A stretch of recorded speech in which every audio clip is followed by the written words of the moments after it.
Hello, and praise the living God for making it possible to join our hearts and minds on the healing streams reflection again. The title for today's post is God's Great Plan. There is a place for planning and self-discipline, especially when you have goals you want to reach. Planning can set a person free to enjoy life and to be productive. The writer of Proverbs says, "A wise man thinks ahead, a fool doesn't, and even brings about it." Proverbs 13 verse 16.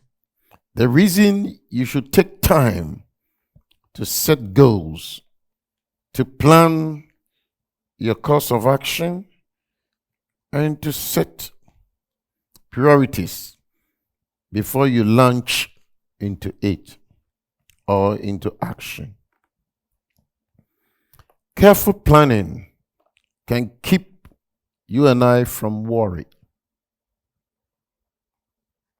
Planning for tomorrow is time well spent. Worrying about tomorrow is time wasted.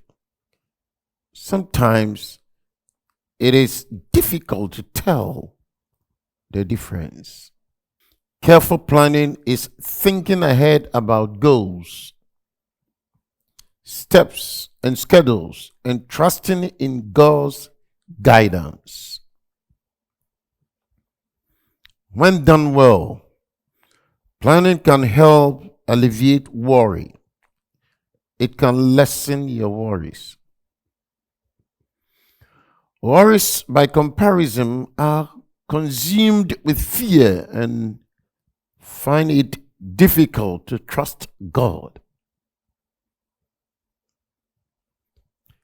They let their plans interfere with their relationship with God. Don't let your plans interfere with your relationship with God. Don't let worries about tomorrow affect your relationship with God today. That is why careful planning should include submission to God. It is good to have goals, but goals will disappoint as if we leave God out of them. There is no point to making plans as though God does not exist, because the future is at His hands. What will you like to be doing 10 years from now, or 1 year from now,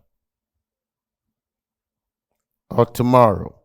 How will you react if God steps in and rearrange your plans? Plan ahead. Yes, put God's desires at the center of your planning. He will never disappoint you. That is why God's plan requires our submission to Him. If you and I are going to complete the task God has given us, we must fully agree to His plan, pledge to obey it, and put His principles into action. Agreeing to God's plan means both knowing what the plan is, as found in the Bible, and carrying it out daily. And this could only be found in God's secret wisdom. Paul talks about it in 1 Corinthians chapter 2, verse 7. I'm reading from the NIV version. It says, the Apostle Paul, we speak of God's secret wisdom, a wisdom that has been hidden and that God desired for our glory before time began. 1 Corinthians chapter 2, verse 7.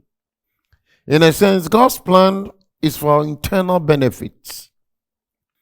God's secret wisdom that has been hidden was his offer of salvation to all people.